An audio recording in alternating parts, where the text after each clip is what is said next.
তো ভাইজান, যেহেতু আপনি বাংলাদেশের একজন সচেতন নাগরিক এবং বাংলাদেশের একজন সাহসী মানুষ, সেই ক্ষেত্রে এই বিষয়টি আপনার কাছ থেকে জানতে চাচ্ছি যে এইবার বাংলাদেশের সরকার কে হতে পারে? জি, ধানের শীষ সরকার ধানের শীষ হতে পারে।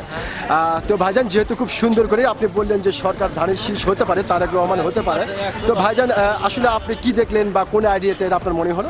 নিজে মনে মনে ভাবে সাইডে ঘুরে দেখছি আমি, মানে সাইটের খবর নিয়ে, এবং আপনি নিজে এগুলোকে বিশ্লেষণ করে বুঝতে পারতেছেন যে এবার দেশের সরকার বিএনপি হচ্ছে। অসংখ্য ধন্যবাদ ভাইজান আপনাকে, খুব চমৎকার করে এবং সাহসিকতার সহিত কথাটি বলার জন্য অসংখ্য ধন্যবাদ।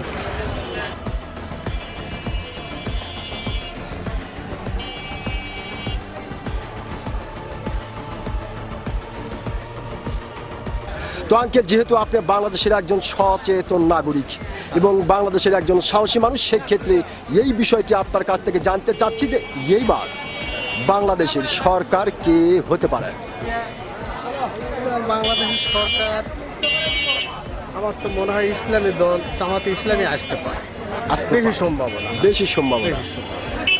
আচ্ছা আঙ্কেল, যেহেতু আপনি খুব সুন্দর করে বললেন যে বেশি সম্ভাবনা রয়েছে জামাত ইসলাম আসার, তো আসলে আপনি কি দেখলেন বা কোন আইডিয়াতে এটা আপনার?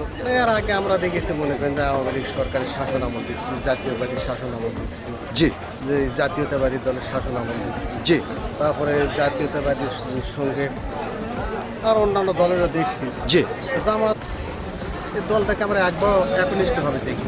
জি, জি। আর দ্বিতীয়ত কথা, যেহেতু আমি মুসলিম হিসেবে জি। যতটুকু জানি, জি, জি, যারা ভালো কথা বলে, কোরআন হাদিসের পক্ষে কথা বলে, সেই লোকটা মানুক আর না মানুক, জি, জি, জি, যে লোকটা বলবে যে ভালো পথে আসে, সে লোকের কথা গেলে সোয়াব সোয়াব পাওয়া যাবে। এই এখন সে লোকটা ভালো হতে পারে, মন্দ হলে সেটা আমার দেখার বিষয় না।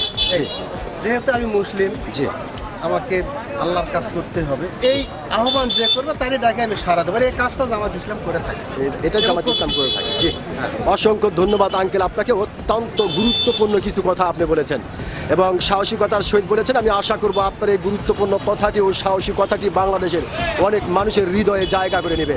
অসংখ্য ধন্যবাদ আপনাকে। আসসালামু আলাইকুম।